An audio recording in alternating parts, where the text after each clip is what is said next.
ಸನ್ಮಾನ್ಯ ಮುಖ್ಯಮಂತ್ರಿಗಳು ಮತ್ತು ಸನ್ಮಾನ್ಯ ಉಪಮುಖ್ಯಮಂತ್ರಿಗಳ ಒಂದು ನಿರ್ದೇಶನ ಏನಿದೆ ಅಂದರೆ, ಇಲ್ಲಿರ್ತಕ್ಕಂಥ CSR ಅನ್ನು ನಾವು ಈ ವರ್ಷ ಶಾಲೆಗಳನ್ನು ನಿರ್ಮಾಣ ಮಾಡೋದಕ್ಕೆ ಬಳಕೆ ಮಾಡ್ಕೋಬೇಕು. ಕರ್ನಾಟಕ ಪಬ್ಲಿಕ್ ಶಾಲೆ ಅಥವಾ ಕರ್ನಾಟಕ ಮಾಡೆಲ್ ಶಾಲೆ ಅಂತಕ್ಕಂಥದ್ದನ್ನು ನನ್ನ ಹಿಂದೆ ಇದ್ದಂಥ ಜಿಲ್ಲಾಧಿಕಾರಿ ಮತ್ತು ನಾನು ಇಬ್ಬರು ಕೂಡ ಮಾತಾಡಿ ಸುಮಾರು ಒಂದು 8.5 ಕೋಟಿಯಷ್ಟು ನಾವು ಬೇರೆ ಬೇರೆ ಇಂಡಸ್ಟ್ರಿ ಜೊತೆಗೆ ಒಪ್ಪಂದವನ್ನು ಮಾಡಿಕೊಂಡಿದ್ದೇವೆ. ಅವರಿಗೆ ಒಂದೊಂದು ಶಾಲೆಯನ್ನು ವಹಿಸಿಕೊಡಲಾಗಿದೆ. ಅವರು ಅದರ ನಿರ್ಮಾಣ ಮಾಡಿ ನಮಗೆ ಕೊಡ್ತಾರೆ.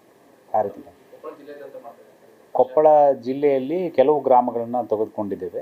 ಆ ಗ್ರಾಮಗಳಲ್ಲಿ ಅವರು ಕರ್ನಾಟಕ ಪಬ್ಲಿಕ್ ಶಾಲೆ ಅಥವಾ ಕರ್ನಾಟಕ ಮಾದರಿ ಶಾಲೆ ಅಂತಕ್ಕಂಥದ್ದನ್ನು ಮಾಡಿಕೊಡ್ತಾರೆ. ಕೆಲವರು 3 ಕೋಟಿ, ಕೆಲವರು 2 ಕೋಟಿ, ಕೆಲವೊಂದು ಇಂಡಸ್ಟ್ರಿ 1.5 ಕೋಟಿ, ಈ ರೀತಿ ಅನುದಾನವನ್ನು ಬಳಕೆ ಮಾಡಿಕೊಂಡು ಎಲ್ಲಿ ಬಳಕೆಗೆ ಯೋಗ್ಯ ಇದಾವೋ ಆ ಕೊಠಡಿಗಳನ್ನು ಇಟ್ಕೊಂಡು ಉಳಿದಿದ್ದನ್ನೆಲ್ಲನೂ ಹೊಸದಾಗಿ ಕನ್ಸ್ಟ್ರಕ್ಟ್ ಮಾಡಿ ಮಾಡ್ತಾರೆ.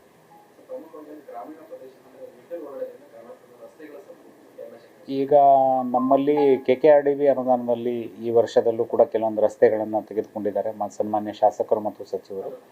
ಅದರ ಜೊತೆಗೆ ಗಣಿ ಬಾಧಿತ ಪ್ರದೇಶದಲ್ಲಿ ನಮ್ಮಲ್ಲಿ ನಮ್ಮಲ್ಲಿ ಅನುದಾನ ಇಲ್ಲ. DMFL ನಮ್ಮ ಅನುದಾನ ಭಾಳ ಕಡಿಮೆ.